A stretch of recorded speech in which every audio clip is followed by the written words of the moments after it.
So yun, walang intro, wala na yung please subscribe this channel, blah blah blah blah blah. Yung kay Pulboron, baka kay Pastor Pulboron yun, mga kababayan, ano po. So ngayon, sa video na to mukhang may pasabog si Pastor Pulboron, mga boss, chief amo, sir, ano. Etong pasabog niya, pinagtatawanan daw po ng 4 na lawyers. No? Hindi ko na tinapos ng buo yung kanyang sinasabi, kasi napansin ko, mukhang sabi, ito po may mga nag-message sa akin na mga lawyers. Sabi, Sir, pinagtatawanan lang ng mga lawyers yung kaso mo. Mukhang hindi nabasa ni Acorda yung video mo. Ay, naku, ang galing gumawa. Ako mga boss, chief amo, sir. Ito po, kumbaga, pagkakaintindi ko lang po doon sa kanilang mga pinaggagawa, doon sa kanilang mga ginagawa na ganyan, ano.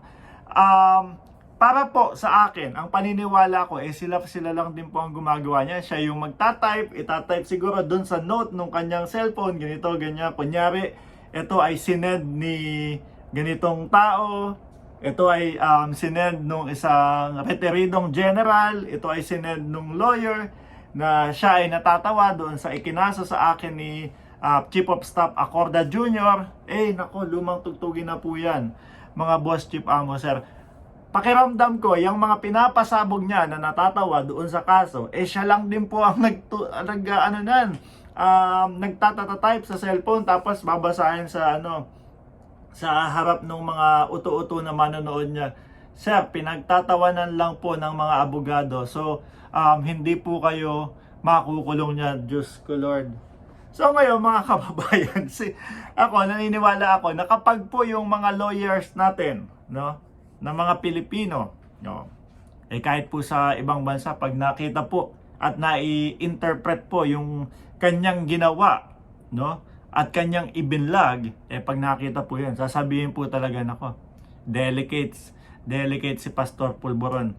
At isa pa pong napansin ko doon sa kabilang vlog naman, no? Mukhang sa Jumerica.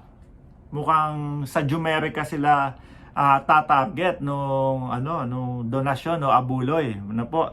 Siguro yung pa-Gcash maliit. Yan hindi ubra sa amin yan. Kailangan dolyares ang maging donasyon. Para po sa akin, kayang-kaya naman po ng sweldo ng YouTube yon. Siguro kumikita ng 200 hanggang 500 si Pastor Pulboron. Tapos ang gagastusin lang po niyan sa appearance fee, siguro nagmumula sa 5,000 hanggang pinakamalaki na 50,000 buwan-buwan, no? Kung mahaba man yung kaso na di habaan niya din yung vlog.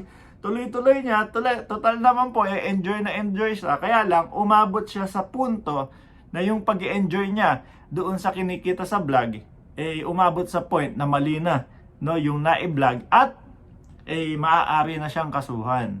Yun yung pagkakamali, mga kababayan. So, si General ganito, sabi, wala lang po yan. Sila lang po ang gumagawa niya. Kunyari, may mga kakampi, kunyari, madaming tao, yung mga sumusuporta sa kanila, pero kapag yung totohanan po, mga boss, nagde-delete po ng mga comment yata yung mga yan. Tinatanggal nila yung mga ayaw nilang mga comment na mabasa. Pag ganun po, hindi ka handang mag-vlog. Or talagang inuuto ang mga mamamayang Pilipino. Kasi po kung ikaw, no, isang vlogger, handang tumanggap ng kritisismo, handa doon sa mga ganyang bash-bash, wala kang pakialam, mga boss, kahit sandamakbak na bashers yung mga magsulat dyan sa iyong content, no pakils ka, babasa. Ako nga favorite ko yung mga may nagko-comment sa atin na nambabash sa atin, paborito ko po yun, kasi sinasagot ko talaga pumunta naman ako dito sa YouTube para mang-asar nung mga talagang, alam mo yun, na wala nang ibang ginawa kundi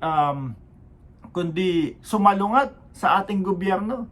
Ang ating presidente, mga boss, ayun, kayod ng kayod. Tapos sila, wala. Puro lang pambabash sa ating Pangulo. Hindi na lang nila tigilan para tuloy-tuloy pagtrabaho at paunlarin ang ating bansa. So isa pa, ikinokonekta nila. Eto natatawa ako dito Kasi etong, kunyari daw na binasa ni Pastor Pulboron na message, kunyari daw galing sa isang lawyer yata o pinsan ng lawyer o kaibigan ng lawyer. Sabi doon, "Sir, bakit daw po si Raul Manuel hindi kinasuhan ni PBBM, no? Samantalang ikaw, nag-vlog ka lang ng ganon, kinasuhan ka na." Unang-una po, hindi ang Pangulo ang nagkaso, no? Kay Pastor Pulboron, ang Chief PNP po. Bakit kinasuhan? Kasi nag-vlog na sinasabi na ang PNP at ang AFP ay bumubulong o kumbaga sinasabihan na si PBBM o kumbaga parang mag-resign ka na pagka hindi ka nag-resign kumbaga baka magkaroon ng kudeta or something na kung ano man. So, syempre, ang dating sa tao nun, bumabaklas na ng suporta yung ating mga kasundaluhan at ang ating pambansang kapulisan. O medyo iba na po yun, mga bossing chief amo sir. Kaya dapat, yung mga ganyan, matutuluyan po yan. Kapag yung mali ang binablog at walang katotohanan, tuluyan, pasok sa oblo, pagdalhin ng sabon, pagdalhin ng langis. Huwag mo kakalimutan yan kapag natuloy sa oblo, chief. Dahil mukhang yung langis, kailangan mo yan. At matuto ka ng pumulot ng sabon dun sa lapag, ano?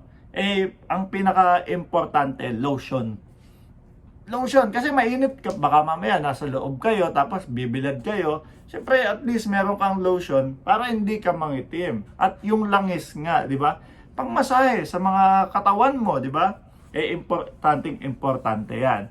So, yun yung mga mali na ginawa nila. So, ngayon, ang gusto nilang palabasin, madaming mga tao o madaming malalaking mga tao o madaming matatalinong tao ang kumakampi sa kanila. Pero ang totoo, Diyos ko po Lord, kahit po siguro 15 anyos na bata, ipanood mo tapos yung naiintindihan niya kung ano yung sinasabi doon sa vlog na yan, at kung bakit kailangan kasuhan, maiintindihan po. Hindi na kailangan gumawa niyan. Alam ko kayo lang ang gumagawa niyan. So tuloy tayo sa kwento natin.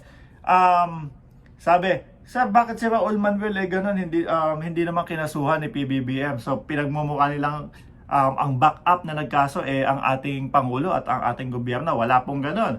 Ano? So, yun po narinig ko doon sa SMNI. So parang inulit lang. Siguro si Pastor nanonood ng SMNI, oo nga dapat hindi ako kinasuhan ganito. Tatype ko nga to doon sa aking note. Tapos sasabihin ko pag binlog ko, eto, message ni ganito to. Babasahin kunyari, ganyan. May daw. Siyempre, huwag mong kakalimutan yung mga padaw para hindi talagang isipin na ikaw lang yung nag-type. Buko namin yan, Pastor. Sa susunod, ibang technique ang gawin mo.